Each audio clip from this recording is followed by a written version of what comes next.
الحمد لله كفى وسلام على عباده الذين اصطفى أما بعد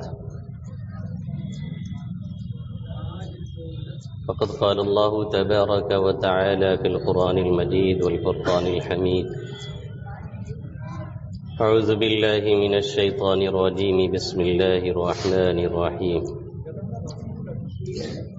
وقال إني ذاهب إلى ربي سيهدين رب هب لي من الصالحين فبشرناه بغلام حليم فلما بلغ معه السعي قال يا بني إني أرى في المنام أني أذبحك فانظر ماذا ترى قال يا أبت افعل ما تؤمر ستجدني إن شاء الله من الصابرين فلما أسلما وتله للجبين وناديناه أن يا إبراهيم قد صدقت الرؤيا إنا كذلك نجزي المحسنين وعن عائشة أم المؤمنين رضي الله تعالى عنها قالت قال رسول الله صلى الله عليه وسلم ما عمل آدمي من عمل يوم النحر أحب إلى الله من إراقة الدم وإنه ليأتي يوم القيامة بقرونها وأطلافها وأشعارها وإن الدم ليقع من الله بمكان قبل أن يقع على الأرض فطيب بها نفسه وعن زيد بن أرقم رضي الله تعالى عنه قال أصحاب رسول الله صلى الله عليه وسلم ما هذه الأضاحي يا رسول الله صلى الله عليه وسلم قال سنة أبيكم إبراهيم قالوا فما لنا فيها يا رسول الله صلى الله عليه وسلم قال بكل شعرة حسنة قالوا فما لنا فيها بالصوف قال بكل شعرة من الصوف حسنة أو كما قال سيدنا وهادينا محمد صلی اللہ تعالی علیہ وسلم۔ میرے محترم بزرگوں اور دوستوں، میرے غیور نوجوان ساتھیوں، یہ عید الاضحیٰ کا ایک بہت ہی مبارک دن ہے جسے اللہ رب العزت نے اپنے فضل و کرم سے ہمیں اور آپ کو نصیب فرمایا۔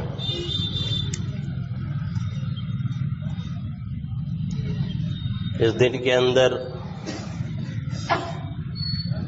ہمارے اور آپ کے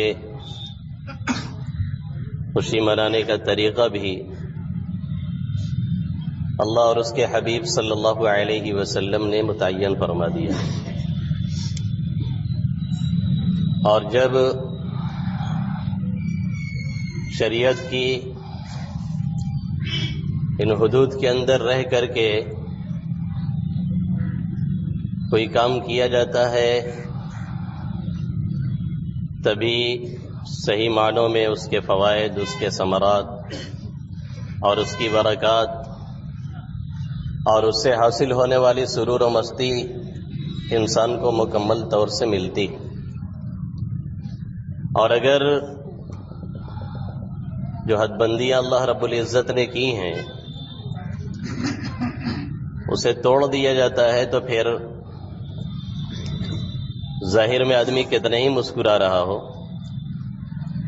لیکن اس کا دل کبھی بھی خوشی محسوس نہیں کرتا ہے۔ کہتے ہیں نا کہ اندر سے دل چور بنا ہے، تو جب یہ لیمیٹیشن کراس کی جاتی ہیں تو دل اندر سے چور بنا رہتا ہے۔ ظاہر میں کتنے ہی ہنسی نظر آئے لیکن دل کے اندر جو فرحت، جو انبساط، جو کھلاپن ہونا چاہیے وہ حاصل نہیں ہوتا ہے، کیونکہ یہ اللہ کے حکموں کو پامال کرنے کے بعد کبھی بھی حاصل نہیں ہوتا ہے۔ یہ جو قربانی کا فریضہ ہم اور آپ انجام دیتے ہیں یا دیں گے ابھی انشاءاللہ تعالی، یہ آج سے نہیں بلکہ کہہ لیا جائے کہ حضرت آدم علی نبینا علیہ الصلاۃ والسلام کے زمانے سے ہے تو کوئی غلط نہیں۔ قابیل اور حابیل کی کشمکش میں دونوں بھائیوں کو قربانی پیش کرنے کا حکم دیا گیا۔ وَاتْلُ عَلَيْهِمْ نَبَأَ بَنِي آدَمَ بِالْحَقِّ إِذْ قَرَّبَا قُرْبَانًا فَتُقُبِّلَ مِنْ أَحَدِهِمَا وَلَمْ يُتَقَبَّلْ مِنَ الْآخَرِ۔ دونوں نے قربانی پیش کی، ایک کی قربانی قبول ہوئی اور دوسرے کی نہیں ہوئی، اس کی اپنی غلطیوں اور کوتاہیوں کی وجہ سے۔ فَتُقُبِّلَ مِنْ أَحَدِهِمَا وَلَمْ يُتَقَبَّلْ مِنَ الْآخَرِ۔ قابیل جو قاتل ہے وہ مردود ہوا، اس کی قربانی قابل قبول نہیں ہوئی، اور حابیل کی قربانی قبول کی گئی۔ اس کے بعد حضرت ابراہیم علی نبینا علیہ الصلاۃ والسلام کے ذریعہ سے اللہ رب العزت نے ایک ایسا کام کرایا اور ایک ایسی قربانی پیش کروائی جو رہتی دنیا تک کے لیے ایک نظیر اور ایک مثال بن کر کے رہ گئی۔ خواب کے ذریعہ سے آپ کو حکم دیا جاتا ہے کہ اپنے بیٹے کو قربان کر دیجیے، اور وہ بھی بیٹا کون ہے جسے بڑے ارمانوں اور تمناؤں سے مانگا گیا ہے اور چاہا گیا ہے۔ حضرت سارہ سے کوئی اولاد نہیں ہو رہی ہے، حضرت ہاجرہ جو ان کو ملی ہے تحفے میں،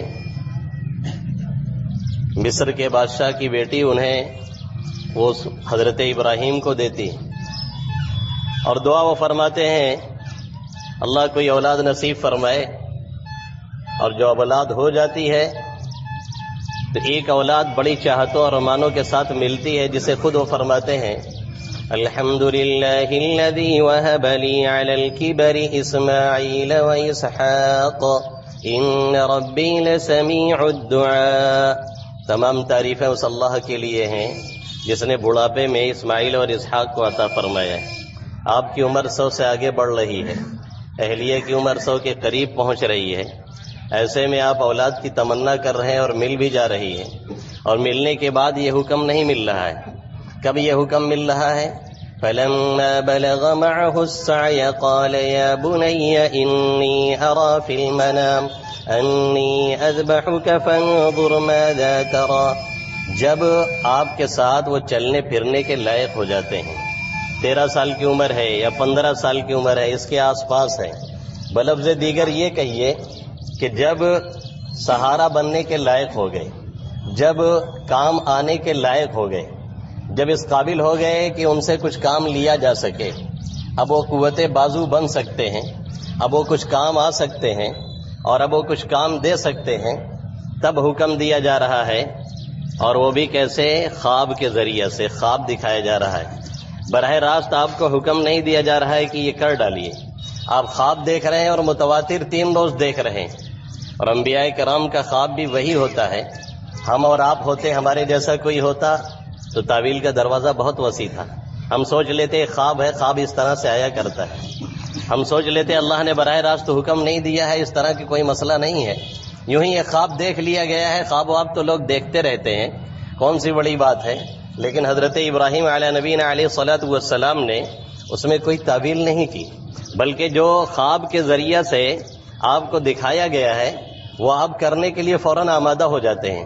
اور یہی نہیں کہ آمادہ ہوتے ہیں بلکہ اپنے بیٹے سے بھی سوال کرتے ہیں اور کہتے ہیں کہ ہم نے خواب میں یوں دیکھا ہے، تمہاری کیا رائے ہے، تم کیا دیکھ رہے ہو، تمہاری کیا سوچ ہے۔ یہ نہیں تھا کہ اگر وہ کہہ دیتے کہ ہمیں ذبح نہ کیا جائے تو ذبح نہ کیا جاتا، ایسا نہیں تھا کہ اگر وہ کہہ دیتے کہ ہمیں قربان نہ کیا جائے تو قربان نہ کیا جاتا، بلکہ یہ دیکھنا چاہ رہے تھے کہ حضرت اسماعیل علیہ نبینا علیہ الصلاۃ والسلام کی سوچ کیا ہے، وہ کتنے پانی میں ہیں، وہ کیا جواب دیتے ہیں۔ اور دوسرے یہ کہ انبیاء کرام علیہ نبینا علیہ الصلاۃ والسلام ہمیشہ وہ طریقہ اختیار کرتے ہیں جو طریقہ آسان ہوتا ہے، جس طریقے میں تسلیم اور انقیاد اللہ کے حکموں کو ماننے میں آسانی ہوتی ہے۔ ظاہر ہے اگر اپنے بیٹے کو بغیر بتائے ہوئے اور بغیر کچھ کہے ہوئے لے جا کر کے لٹا کے ذبح کرنے لگتے تو پھر ایک مسئلہ کھڑا ہو جاتا جو پہلے سے کوئی آمادہ نہیں کسی کام کے لیے، اس کو اچانک سے کوئی حادثہ پیش آتا ہے تو پھر ایک مسئلہ کھڑا ہو جاتا ہے. اس لیے یہاں پہ کہا جا رہا ہے کہ بیٹا دیکھو تمہاری کیا رائے ہے اور کیا سوچ رہے ہو. وہ بیٹا بھی آگے چل کر کے نبی بننے والا ہے، وہ بیٹا بھی آگے چل کر کے اس کے صلب سے سید الاولین والآخرین محمد عربی صلی اللہ علیہ وسلم جنم لینے والے ہیں. اس لیے انہوں نے کیا فرمایا، یا ابت فعل ما تؤمر ستجدنی ان شاء اللہ من الصابرین. ابا جان جو حکم ملا ہے وہ آپ کر ڈالیے، آپ مجھے سہار کرنے والوں میں سے پائیں گے، میں بھی صبر کرنے والوں میں سے رہوں گا. کوئی مسئلہ نہیں ہے، آپ جو حکم دیا جا رہا ہے آپ کو، یہ نہیں سوال کیا کہ میری غلطی کیا ہے، یہ نہیں سوال کیا کہ میں آپ کے اکلوتا بیٹا ہوں، یہ حکم آپ کو کیوں دیا جا رہا ہے، یہ نہیں سوال کیا کہ میرا جرم کیا ہے، یہ نہیں کہہ رہے ہیں کہ دنیا کا تو کوئی قانون اسے صحیح نہیں ٹھہراتا ہے تو مجھے کیوں ذبح کیا جا رہا ہے، یہ نہیں پوچھ رہے ہیں کہ اس طرح کی حرکت میرے ہی ساتھ کیوں کی جا رہی ہے، دنیا میں کسی اور کے ساتھ تو نہیں کی گئی ہے. بلکہ کیا فرماتے ہیں، افعل ما تؤمر ستجدنی انشاءاللہ من الصابرین. جو حکم دیا جا رہا ہے وہ آپ کر گزریے، انشاءاللہ آپ مجھے سہار کرنے والوں میں سے پائیں گے. نتیجہ یہ نکلا کہ باپ بیٹے دونوں حکم کے لیے تیار ہو گئے. نتیجہ یہ نکلا کہ دونوں کے دونوں گئے اور وہ کام کر ڈالے جو آپ کو حکم دیا گیا تھا. باقی ذبح نہ کرنا مقصود تھا، نہ ان کا ذبح ہونا کوئی مقصود تھا، اس کے بدلے میں کچھ اور اللہ کو کرنا تھا. اسی لیے زید بن ارقم رضی اللہ تعالی عنہ نے فرمایا کہ صحابہ کرام رضوان اللہ تعالی علیہم اجمعین نے مدنی صلی اللہ علیہ وسلم سے پوچھا، ما هذه الاضاحی یا رسول اللہ صلی اللہ علیہ وسلم، اے اللہ کے رسول صلی اللہ علیہ وسلم یہ قربانیاں کیا ہے؟ آقا کریم صلی اللہ علیہ وسلم نے فرمایا، سنت ابیکم ابراہیم، تمہارے دادا حضرت ابراہیم کی سنت ہے، ان کا ایک طریقہ چلا رہا ہے. انہوں نے بیٹے کو قربان کرنے کے لیے سب انتظام کر لیا، انہوں نے بیٹے کو قربانی دینے کے لیے انتظام ہی نہیں کیا بلکہ انہیں لٹا کر کے اپنی چھری بھی چلا دی، جو کرنا تھا وہ پورا کر گزرے. یہ اور بات ہے کہ اللہ کو منظور نہیں تھا انہیں قربان کروانا، اس لیے اس کے بدلے میں ایک جنتی دمبا بھیجا گیا اور اسے قربان کروایا گیا. لیکن جتنا حکم ملا انہوں نے بغیر چون چرا، بغیر کسی کچھ کہے، بغیر اعتراض کیے، بغیر کچھ سوچے سمجھے اسے انجام دیا. آقا مدنی صلی اللہ علیہ وسلم سے جب پوچھا جا رہا ہے، آپ فرماتے ہیں تمہارے دادا حضرت ابراہیم کی سنت ہے. صحابہ کرام فرماتے ہیں وہ تو ٹھیک ہے لیکن ہمیں اس میں کیا ملنے والا ہے؟ آپ صلی اللہ علیہ وسلم نے فرمایا، بکل شعرۃ حسنہ، ہر بال کے بدلے ایک نیکی ملے گی. اب کسی جانور پہ کتنے بال ہوتے ہیں اگر کسی نے کبھی گنا ہو اور شمار کیا ہو تو برائے مہربانی وہ بتا دے. ہر بال کے بدلے ایک نیکی ملے گی. ارب اس کے بال ہوتے ہیں، ہر بال کے بدلے ایک نیکی ملتی ہے. اور اس کے بعد کیا فرماتے ہیں صحابہ کرام رضوان اللہ تعالی علیہم اجمعین، اگر دمبا ہے یا اس طرح کا جانور ہے اس کے بال نہیں اون ہوتا ہے تو اس میں کیا ملنے والا ہے؟ آپ نے فرمایا بکل شعرۃ من الصوف حسنہ، اس میں بھی جو ایک ایک الگ الگ اون ہوتے ہیں، اون کی طرح سے جو چیزیں ہوتی ہیں اس کے ہر اون کے بدلے بھی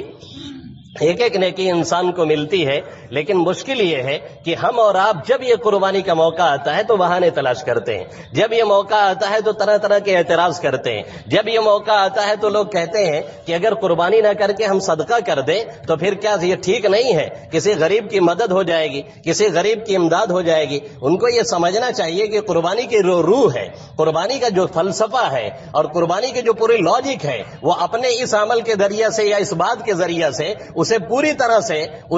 طرح سے وہ نکار رہے ہیں اور اس کا انکار کرتے ہوئے نظر آتے ہیں. قربانی کا فلسفہ ہی یہی ہے کہ آپ کے ہمارے دماغ میں کوئی بات نہیں اتر رہی ہے اور ہماری اور آپ کی کھوپڑی میں وہ بات نہیں سمجھ میں آ رہی ہے، لیکن چونکہ اللہ اور اس کے حبیب صلی اللہ علیہ وسلم کا حکم ہے، شریعت ہمیں کہہ رہی ہے، اس لیے ہمیں اسے فالو کرنا ہے. سب سے بڑی لاجک یہی ہے، سب سے بڑا فلسفہ یہی ہے، سب سے بڑی عقلی دلیل یہی ہے کہ وہ مالک الملک ہے، وہ رب العالمین ہے اور ہم اس کے بندے اور غلام ہیں. ہمیں اور آپ کو اسے انجام دینا ہے. ایک معمولی سا نوکر جسے ہم 2,500 اور 3,000 روپے دیتے ہیں، اگر وہ ایک پیالی چائے اگر ہم مانگیں اور یہ کہہ دے کہ آپ کیوں مانگ رہے ہیں، کیا وجہ ہے، آپ تو چائے پیتے نہیں ہیں، اور دنیا بھر کے وہ فلسفے بگاڑنے لگے اور کہے کہ ابھی مغرب بعد کا وقت ہو رہا ہے، آپ کے کھانے کا وقت ہے، اس لیے آپ چائے مت پیجیے، تو آپ اس سے کیا کہیں گے؟ یہاں سے نکل دیجیے، ہم دوسرا ملازم کل تم سے سستا لے کر کے آئیں گے. ہم نے اسے پیدا نہیں کیا ہے، ہم نے اسے کھانا نہیں دیا ہے، ہم اس کے رزاق نہیں ہیں، ہم اس کے مالک نہیں ہیں، ہم اس کے خالق نہیں ہیں، ہم احکم الحاکمین نہیں ہیں، ہم رب العالمین نہیں ہیں، ہم آل یونیورس پوری دنیا کے گورن کرنے والے نہیں ہیں، پھر بھی ہمارا دماغ اتنا اونچا رہتا ہے، وہ تو رب العالمین اور احکم الحاکمین ہے، اس نے جب حکم دیا ہے تو ہم اور آپ محکوم ہیں، ہم اور آپ عابد ہیں، ہم اور آپ اللہ کے عبادت گزار بندے ہیں، ہم اور آپ مسجود ہیں، ہم اور آپ ساجد ہیں، وہ مسجود ہیں، ہم اور آپ مخلوق ہیں، وہ خالق ہے، وہ ہمیں حکم دے رہا ہے، ہمیں کرنا ہے۔ سب سے بڑے لاجک اور فلسفہ یہی ہے، اور جو لوگ یہ بات کہتے ہوئے نظر آتے ہیں، سال بھر آخر انہیں صدقہ کا خیال کیوں نہیں آتا ہے؟ سال بھر آخر غریبوں کی امداد کا انہیں خیال کیوں نہیں آتا ہے؟ سال بھر آخر دیگر خرافات کے موقع پہ انہیں یہ کیوں نہیں نظر آتا ہے؟ اس کے پیچھے کوئی اور مقصد نہیں ہے، اس کے پیچھے صرف ایک مقصد ہے کہ اس فریضے کو روک دیا جائے اور اس فریضے کو ختم کر دیا جائے، اور اپنے عقلی گھوڑے دوڑا کر کے کوئی دلیل نہیں ہے، کوئی فلسفہ نہیں ہے، کوئی صحیح سوچ نہیں ہے، بس مقصد یہ ہے کہ ایک جو شریعت کا حکم ہے اس کو کسی طرح سے ہٹایا جائے اور پامال کیا جائے۔ یہ اٹھاتے ہیں ملحد لوگ، یہ اٹھاتے ہیں بددین لوگ، یہ اٹھاتے ہیں سوال بددین لوگ، اور ایسے لوگ جن کا دین سے کوئی واسطہ نہیں ہے وہ اٹھا کر کے سوال بڑھاتے ہیں، اور اس کے بعد ہمارے جو بھولے بھالے ہوتے ہیں وہی سوال لے کر کے آگے بڑھ جاتے ہیں۔ کیوں نہیں ہمیں اور آپ میں لوگ کھڑے ہو کر کے یہ کہتے کہ جو سال میں جشن منایا جاتا ہے، نیو ایئر کا جو جشن منایا جاتا ہے اور اس میں اربوں نہیں کھربوں روپے برباد کیے جاتے ہیں، وہ کیوں نہیں غریبوں پہ صدقہ کیا جاتا جو کہ بلا وجہ پھونک دیا جاتا ہے؟ اگر وہ غریبوں میں تقسیم کر دیا جائے تو کوئی بھی غریب بھوکا نہ سوئے۔ کیوں نہیں لوگ یہ کہتے ہیں کہ جو سال میں لوگ اپنا برتھ ڈے مناتے ہیں اور دنیا بھر کی رنگ رلیاں مناتے ہیں، اگر اس پیسے کو بچا کر کے لوگوں پہ صدقہ اور خیرات کر دیا جائے تو یقیناً دنیا میں کوئی بھی بھوکا نہیں سوئے گا۔ کیوں نہیں لوگ یہ کہتے ہیں ہم جو کلین شو کرتے ہیں اور اس میں سالانہ جو اربوں روپے ہم پھینکتے ہیں اور حرام کاری کرتے ہیں، اگر اس پیسے کو بچا کر کے غریبوں پہ تقسیم کر دیا جائے تو یقین مانیے کوئی بھی بھوکا سونے والا نہیں ہے۔ کیوں نہیں لوگ یہ کہتے ہیں کہ صدقہ و خیرات کا جو سسٹم ہے اور جو نظام اللہ نے رکھا ہے اور جو عشر پیداوار میں عشر رکھی گئی ہے 10واں اور 20واں، اگر ٹھیک سے اسے لوگ نکالتے ہیں تو قسم کھا کر کے میں اسٹیج سے کہہ سکتا ہوں کوئی بھی دنیا میں غریب نہیں رہ سکتا ہے، کوئی دنیا میں بھوکا نہیں رہ سکتا ہے۔ لیکن ہم وہ کبھی نہیں کہتے ہیں۔ کیوں نہیں یہ کہا جاتا ہے؟ ہم کہتے ہیں کہ جب تک ہمارے محلے اور آبادی میں کوئی شخص ایسا رہے گا جس کا چولہا نہیں جلتا ہے تب تک ہم قربانی نہیں کریں گے، اور یہ کہنے کے پیچھے وہ فلسفہ وہی کار فرما ہوتا ہے کہ ہم اس واجب کو انجام نہیں دیں گے۔ کیوں نہیں یہ کہا جاتا کہ جب تک کوئی گاؤں میں غریب رہے گا تب تک ہم 20 لاکھ کی گاڑی سے نہیں چلیں گے؟ کیوں نہیں یہ کہا جاتا کہ جب تک گاؤں میں کوئی ایسا رہے گا جس کا چولہا عید بقرعید میں نہیں جلتا ہے تب تک ہم 40,000 20,000 کا موبائل نہیں لیں گے؟ کیوں نہیں یہ کہا جاتا کہ اگر گاؤں میں کوئی بھوکا پیاسا رہتا ہے، اگر یہ سچویشن کسی کی ہے تب تک ہم رنگ رنگیاں نہیں منائیں گے؟ کیوں نہیں یہ کہا جاتا کہ جب تک گاؤں میں کوئی اس طرح سے بھکاری ہے تب تک ہم بڑا ٹینٹ لگا کر کے 50,000 اور 1 لاکھ اس کے پیچھے نہیں پھونکیں گے؟ کیوں نہیں یہ کہا جاتا کہ اگر گاؤں میں کوئی اس طرح سے پریشان ہے تو ہم اپنی شادی اور بیاہ میں وہ خرافات اور دھاما چوکڑی جو بغل میں پڑوسی بھوکا سو رہتا ہے اور ہم اپنی شادی میں مچا رہے ہوتے ہیں اور ایک دیگ نہیں کئی دیگ کھانے سڑا کر کے پھینک رہے ہوتے ہیں، تب ہمیں وہ پڑوسی نہیں یاد آتا ہے، تب ہمیں وہ مجبور نہیں یاد آتا ہے، تب ہمیں وہ لاچار نہیں یاد آتا ہے، تب ہمیں وہ مسکین نہیں یاد آتا ہے، تب ہمیں وہ غریب نہیں یاد آتا ہے، تب ہمیں وہ بیوہ نہیں یاد آتی ہے، تب ہمیں وہ مسکینہ نہیں یاد آتی ہے۔ سب کچھ یاد ہی ستا رہی ہے۔ جب اللہ حکم دے رہا ہے کہ ہمارے اس فریضے کو انجام دیجیے تو دنیا بھر کے سوالات اٹھائے جاتے ہیں۔ اس سوالات کے پیچھے دلیل جو ہے وہ الگ ہے، لیکن جو مقصد ہے وہ یہی ہے کہ فریضے کو اللہ کے چھوڑ دیا جائے۔ یقین جانیے اور مانیے، جب تک اپنے آپ کو اس کے فریضے کے لیے بالکل جھونک نہیں دیں گے اور تیار نہیں رہیں گے تب تک کوئی مدد اللہ کی آنے والی نہیں ہے۔ اس طرح کی شگافیاں، اس طرح کے فلسفے بگاڑنے سے بہتر یہ ہے کہ خاموشی سے جو اللہ کا حکم ہے اس کے حکم کو سمجھ کر کے انجام دیا جائے۔ فضائے بدر پیدا کر فرشتے تیری نصرت کو اتر سکتے ہیں گردوں سے، قطار اندر قطار اب بھی اور آج بھی ہو جو براہیم سا ایما پیدا، آگ کر سکتی ہے انداز گلستہ پیدا۔ آگ انداز گلستہ میں تبدیل تب ہوتی ہے جب اس کے حکموں کو فالو کیا جاتا ہے۔ آگ گلستہ میں تبدیل تب ہوتی ہے جب اس کے حکموں پہ عمل کیا جاتا ہے۔ آگ گلستہ میں تبدیل تب ہوتی ہے جب اس کے حکموں کے آگے سر تسلیم خم کیا جاتا ہے۔ فرعون غرق اس وقت ہوتا ہے جب کوئی موسیٰ صفت پیدا ہوتا ہے۔ نمرود ہلاک اس وقت ہوتا ہے جب کوئی ابراہیم جیسی صفت پیدا کرنے کی کوشش کرتا ہے۔ آج مشکل یہ ہے، فرعون دندناتے تو پھر رہے ہیں لیکن کوئی موسیٰ نہیں ہے۔ آج مشکل یہ ہے، نمرود تو ہے اور اس کی تباہ کاریاں تو ہیں، لیکن کوئی ابراہیم جیسا نہیں ہے۔ ہمارے دور کا فرعون غرق کیوں نہیں ہوتا؟ کہاں گئے پانی پہ چلنے والے لوگ؟ کوئی ایسا نہیں جو پانی پہ دوڑ کے دکھائے، کوئی ایسا نہیں جو فضا میں اڑ کر کے دکھائے، کوئی ایسا نہیں ہے جو اللہ کے حکموں کو بے چون و چرا تسلیم کر رہا ہو۔ یہ صورتحال ہم نے بنا رکھی ہے، پھر اللہ کی مدد کے منتظر ہے، ایسے مدد نہیں آتی ہے۔ اللہ ہمیں اس فلسفے کو سمجھنے کی توفیق نصیب فرمائے، آمین یا رب العالمین۔ وما علینا الا البلاغ المبین۔